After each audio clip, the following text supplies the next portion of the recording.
Quero começar então agradecendo a Deus a oportunidade de estar aqui, ao Mestre Jesus, ao meu mentor espiritual e toda a equipe espiritual da CEFAC e ao mentor espiritual de cada um de vocês que hoje, em pensamento, trouxeram vocês até aqui.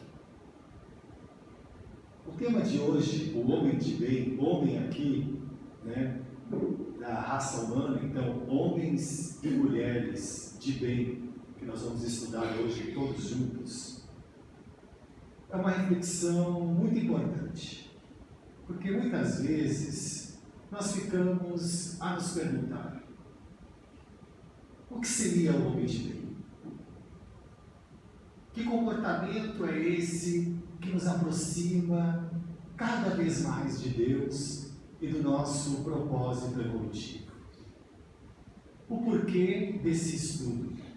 O porquê saber quais são as características do homem de bem?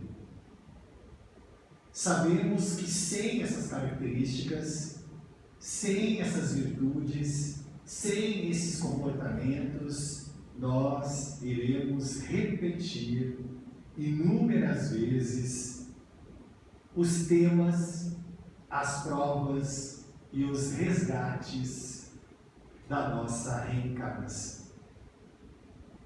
E quanto mais nós insistirmos com alguns comportamentos menos edificantes, nós podemos transformar muitas vezes a nossa reencarnação, que está em prova, em expiação. É onde nós vamos nos complicando por não entender qual é o nosso verdadeiro comportamento, a nossa verdadeira atitude como homens de bem.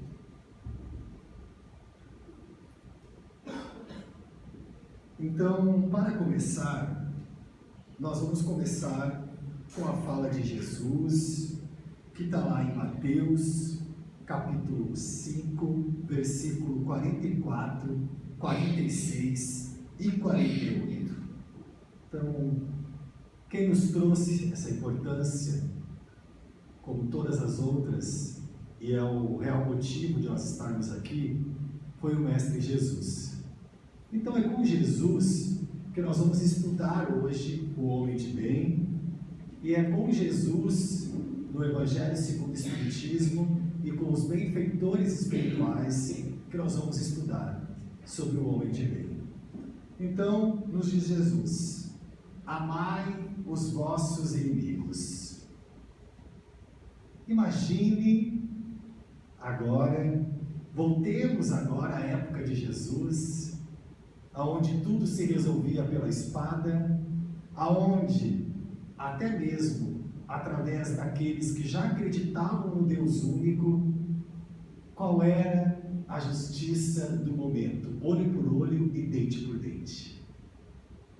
Era esse o ensinamento da época.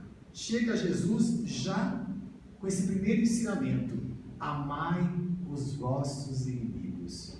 Ele não está dizendo conviva com seus inimigos, concordem com seus inimigos. Ele nos diz: amai os vossos inimigos. E se nós mergulharmos ainda mais nessa fala, Emmanuel vai nos dizer o seguinte: nós não sabemos muitas vezes se estamos na direção correta se não fossem os nossos inimigos.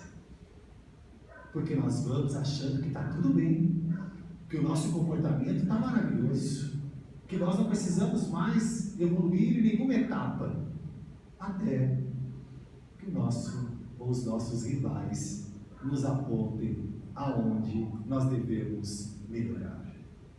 Porque se nós ainda trazemos para o pessoal, se nós ainda entendemos como um inimigo tirano que nós devemos combater a qualquer preço, nós ainda não entendemos o nosso processo evolutivo.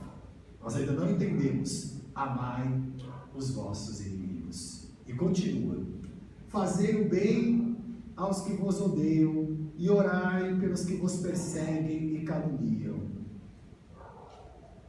exercício. Nós somos ofendidos e queremos ofender. Nós somos incompreendidos e queremos usar da força para que o outro nos entenda. Nós já conseguimos só desejar luz e amor para aquele ser que acabou de nos ofender? Se já conseguimos, está tudo certo. Se não, temos que exercitar.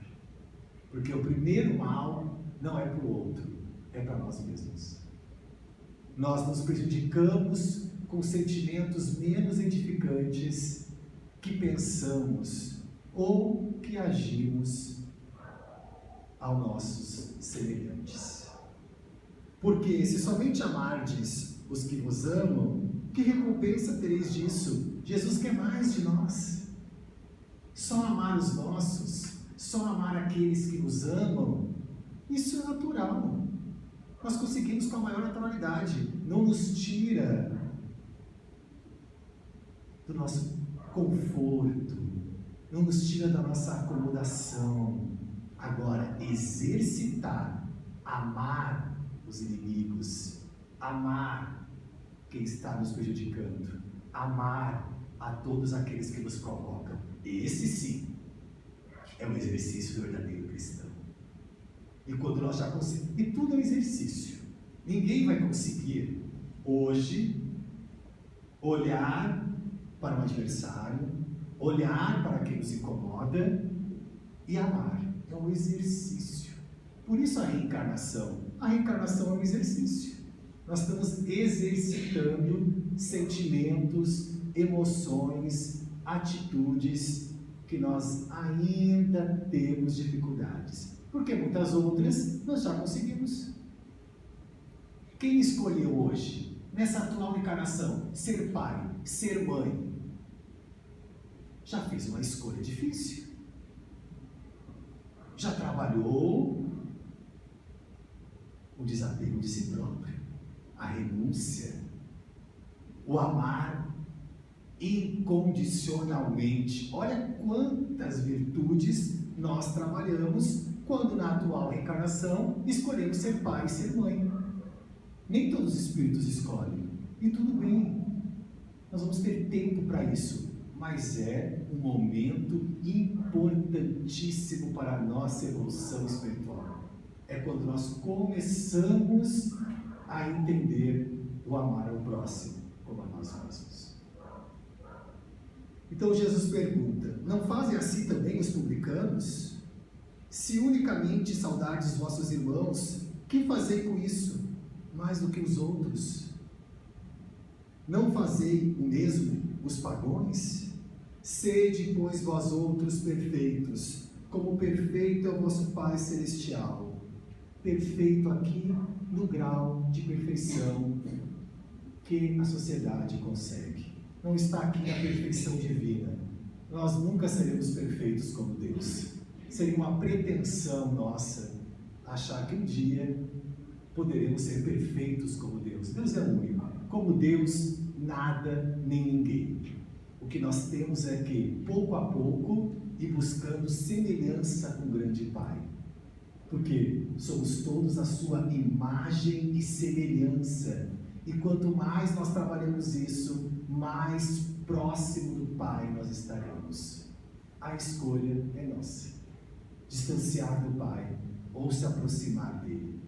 Porque todas as virtudes que há em Deus, há em nós também. Mas nós a escondemos. Não queremos exercitar, não queremos trabalhar. É uma escolha nossa, é o nosso livre arbítrio. Então o Evangelho começa assim: as palavras de Jesus, portanto, devem entender-se no sentido da perfeição relativa a de que a humanidade é suscetível e que mais aproxima da divindade. Em que consiste essa perfeição? Jesus o diz: em amarmos os nossos inimigos, em fazermos o bem aos que nos odeiam, em orarmos pelos aqueles que nos perseguem. Mostra ele desse modo que a essência da perfeição é a caridade na sua mais ampla acepção, porque implica a prática de todas as outras virtudes. A caridade, ela une todas as virtudes em potenciais que existem em nós. Sempre que nós saímos de nós para ajudar o outro, seja a ajuda que for, nós estamos trabalhando as nossas virtudes. Nós estamos nos elevando espiritualmente. E esse benefício que nós estamos fazendo ao outro está gerando luz para o nosso espírito, entendimento. E o homem de bem, então? Como se comporta o homem de bem? Cumpre a lei de justiça, de amor e de caridade, na sua maior pureza. Que justiça é essa? É a justiça terrena? É a justiça divina? Antes de nós estarmos aqui, nós programamos a nossa atual reencarnação. Nós acertamos alguns pontos que deveríamos resgatar, algumas pessoas que nós devemos ajudar, outras que nós devemos estar por perto porque de alguma forma prejudicamos em vidas passadas, e nós vamos reclamar depois que nós estamos aqui? Será que nós estamos cumprindo a lei de justiça quando reclamamos do nosso núcleo familiar, dos nossos amigos, do nosso trabalho, do tempo, do atual momento da Terra? Nós escolhemos estar aqui. Por isso cumprir a lei de justiça, a justiça divina, no seu maior amor, caridade e pureza. Compreendendo, eu sei que eu estou passando por isso, porque está no meu plano reencarnatório. Ninguém passa nada por acaso. Interroga sua consciência sobre seus próprios atos, se fez aos outros tudo o que desejara lhe fizesse. Refletimos cada vez mais: eu estou fazendo ao outro o que gostaria que ele me fizesse? Se sim, estamos no caminho certo. Deposita a fé em Deus, na sua bondade, na sua justiça e na sua sabedoria. Fé, que é o tema quinta-feira da nossa doutrinária, o poder da fé. Quem tem fé tem esperança, esperança no dia de amanhã, esperança que tudo vai passar e que eu possa aprender o que eu estou passando agora, para que eu possa viver mais tranquilo, porque senão nós nos agitamos, criamos ansiedades desnecessárias e começamos a não tratar bem a pessoa que está do nosso lado, tentando nos ajudar. E se nós formos avaliar, no fundo disso tudo, o que faltou? A fé. Mesmo quando tudo esteja desmoronando, você pensa em Deus, você pensa na sua fé, pensa que aquele momento é um ensinamento, você já começa a ter esperança, você já traz uma calma interior, que vai permitir que você perceba a ajuda que muitas vezes está do seu lado. Tem fé no futuro, coloca os bens espirituais acima dos bens materiais. Nós já colocamos os bens espirituais acima dos bens materiais?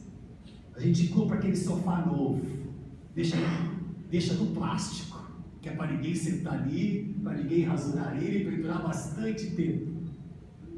Se é para usar, tire esse plástico e vamos usar, né? O sofá não vai nos usar, nós vamos usar o sofá. Nossa preocupação é outra. Ali é o nosso cômodo para sentar, ver uma televisão, conversar com a família, né? Porque a nossa meta é o espiritual. A nossa meta é arrumar aqui dentro, o interior. Que bom que a casa esteja arrumada, sempre pronta. Mas internamente, nós estamos organizados e sempre prontos? Se nós não estamos, nós temos voltando à fala anterior, o exercício. O exercício, sim, de arrumar a nossa casa, as nossas coisas, mas também ter um tempo para arrumar os nossos pensamentos e os nossos sentimentos. Sem isso, não conseguiremos ser homens e mulheres de bem. Se nós não conhecermos a si mesmo. Sabe que todos os altos e baixos da vida, todas as dores, todas as decepções, são provas ou expiações e aceita sem murmurar. Porque reclamar vai fazer com que eu passe novamente por aquela situação até aprender. Se não nessa, em outra também. Quando eu passo o que eu tiver que passar, com fé em Deus e resignação, eu aprendi a lição. Possui o sentimento de caridade e de amor ao próximo. Faz o bem pelo bem, sem esperar paga alguma. Retribui o mal com o bem. Toma a defesa do fraco contra o forte. Sacrifica seus interesses à justiça. Então, é um sentimento que nós temos que ter. Mais uma vez o sentimento e mais uma vez o exercício. Nós fizemos o bem porque é o melhor a fazer. Porque é por isso que nós estamos aqui. Encontra satisfação nos benefícios que espalha, nos serviços que presta, no fazer ditosos os outros, olha, e fazer feliz os outros, né? Nas lágrimas que enxuga, nas consolações que prodigaliza aos aflitos. Ouvir. Nós queremos ser ouvidos. Todos nós aqui queremos ser ouvidos. Nós queremos ter alguém com quem conversar. Mas nós queremos ouvir também. Queremos saber o que o outro tem a nos dizer. Para que após isso, nós possamos estar ali com ele, com alguma palavra amiga, algum sorriso, o olho no olho. O homem de bem é bom, humano e benevolente para com todos. Todos. Não interessa religião, classe social, orientação, não interessa. Ele é o homem de bem com todos. Sem distinção de raças nem de crenças, porque vê todos os homens irmãos seus. E é verdade, somos todos irmãos. Todos irmãos em Cristo. E olha, e observe que frase importante, né? Somos todos irmãos em Cristo. Nós escutamos, falamos, mas não mergulhamos nesse ensinamento. O que nós queremos para o nosso irmão? O que nós estamos fazendo pelos nossos irmãos? Não alimenta ódio, nem rancor, nem desejo de vingança. A exemplo de Jesus, perdoa e esquece as ofensas, e só dos benefícios se lembra, por saber que perdoado lhe será, conforme houver perdoado.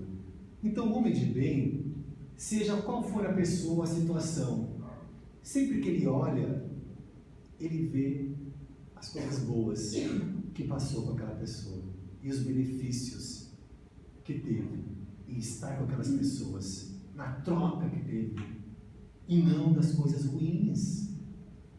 Nós vamos voltar às coisas ruins, por quê? Para enfraquecer o nosso dia. Se nós não conseguimos lidar com isso, com as coisas ruins, nós temos o momento da oração para entregá-las a Deus, que vai nos ajudar com a solução.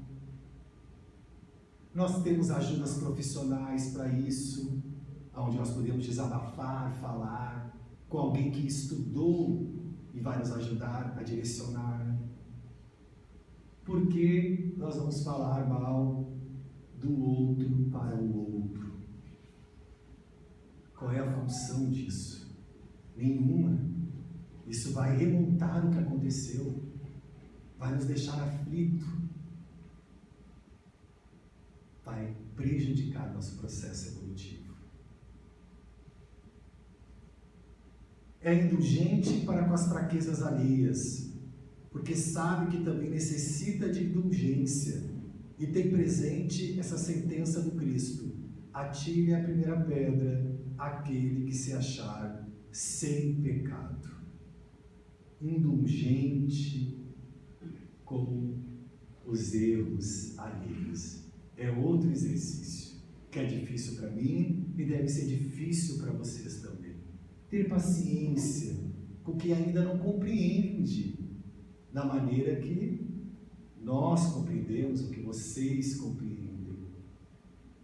Cada um de nós está num processo evolutivo, uns semelhantes a outros, mas em processos evolutivos diferentes. Muitas vezes você vai ensinar alguém, vai falar com alguém, aquela pessoa vai entender só até onde ele consegue.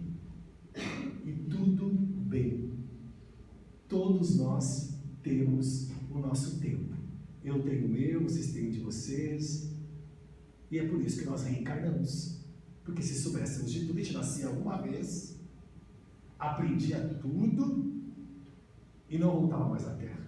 Ficava só no plano espiritual, trabalhando com Cristo. Mas não é assim. O ensinamento é longo, é profundo e exige muito trabalho do nosso espírito. Porque muitas coisas nós não vamos aprender se não passar por determinadas situações. Não se satisfaz em procurar defeito nos outros, nem colocá-los em evidência. Se a necessidade o obriga a fazer isso, procura sempre o bem que possa atenuar o mal. Então, não estamos aqui para procurar defeito nos outros e nem colocá-los em evidência. Isso não é uma característica do nosso processo evolutivo.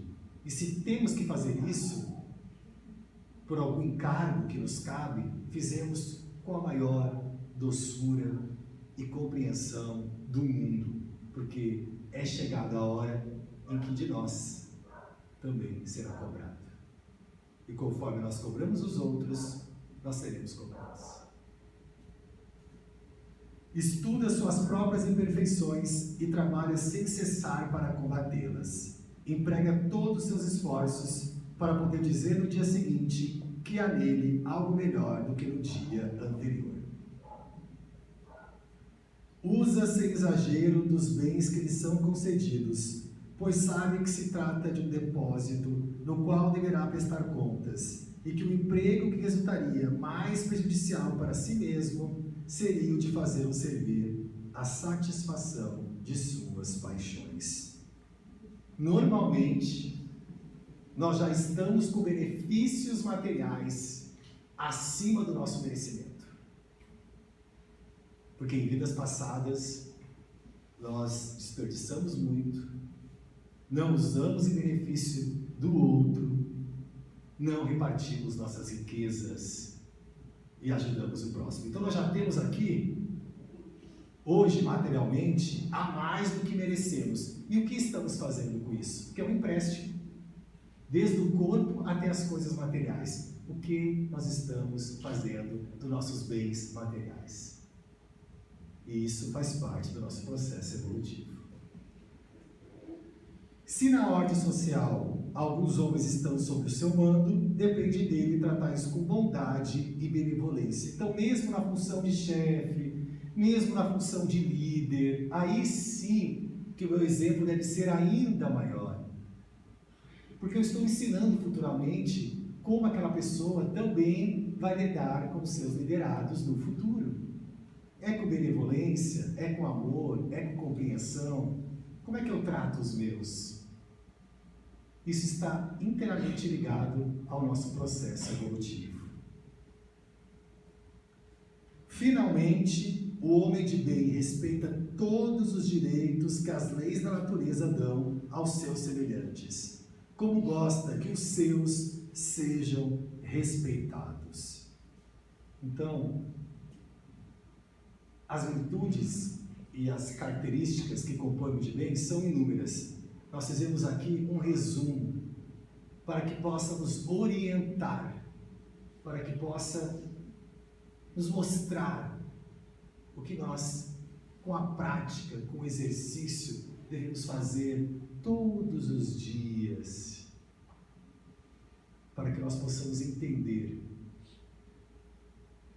qual é a nossa missão, qual é o nosso plano estando na Terra, o que nos vai nos aproximar de Deus ou o que vai nos afastar de Deus.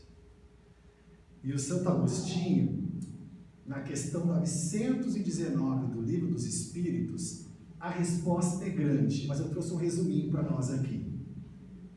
Qual o meio mais eficaz que tem o homem de se melhorar nesta vida e de resistir à atração do mal? Responde o Santo Agostinho: um sábio da antiguidade disse: conheça-te a ti mesmo. Fazei o que fazia quando vivi na terra. Ao fim do dia, interrogava a minha consciência, passava a revista ao que fizera e perguntava a mim mesmo se não faltara algum dever, se ninguém tivera motivo para de mim se queixar. Todo dia à noite. Será que alguém tem algum motivo para se queixar de mim? Se tiver, amanhã já melhora. Se não tiver, está no caminho certo. O conhecimento de si mesmo é, portanto, a chave do progresso individual. Mais uma vez, nossa fala repetitiva, mas importante, com o Santo Agostinho: conhecer a si mesmo. Conhecer a si mesmo. E os livros utilizados na doutrinária de hoje, o Evangelho segundo o Espiritismo, o Livro dos Espíritos e a Agenda Cristã do André Luiz, psicografia de Chico Xavier. E eu vou finalizar com o texto do André Luiz, que ainda não leu esse livro. Ele é um livro muito fácil, de uma leitura muito fácil, porque ele é por capítulos. Ele não conta uma história. Cada capítulo, uma ajuda para que nós possamos evoluir, para que nós possamos crescer. Por isso o título do livro, Agenda Cristã. E eu vou trazer para vocês o capítulo 43, que fala de problemas pessoais, para que nós possamos concluir o nosso encontro, e para que nós possamos, junto com André Luiz, entender um pouquinho mais sobre o homem de bem. Então, capítulo 43, e vamos todos juntos. A fé viva não é patrimônio transferível, é conquista pessoal. A felicidade legítima não é mercadoria que se empresta, é realização íntima. A graça do céu não desce a esmo, tem que ser merecida. A melhor caridade não é a que se faz por substitutos, cabe-nos executá-la por nós mesmos. A fortaleza moral não é produto de rótulos alheios, provém de nosso esforço na resistência para o bem. A esperança fiel não se nos fixa no coração através de simples contágio, é fruto de compreensão mais alta. O verdadeiro amor não nasce das sombras do desejo, é fonte cristalina e inexorável do Espírito eterno. O conhecimento real não é construção de alguns dias, é obra do tempo. O paraíso jamais será adquirido pela sagacidade da compra. É atingível pela nossa boa vontade em fugir ao purgatório ou ao inferno da própria consciência. A proteção da esfera superior é inegável para todos nós que ainda nos movimentamos na sombra. Ai de nós, todavia, se não procurarmos as bênçãos da luz. Então, o exercício do amor, o o exercício da caridade, o exercício de sair um pouquinho de nós para compreender a dor do outro, o exercício de não se cobrar tanto ao ponto de se engessar, porque se nós cobramos muito de nós mesmos, nós cobramos também do outro. Se temos compreensão com nossos erros, temos compreensão com os erros dos outros, nossos irmãos. É entender que todos temos o nosso tempo. Todos nós temos ainda muito que construir dentro de nós, mas que nós não estamos sozinhos. Nós temos Jesus, nosso mestre e guia planetário.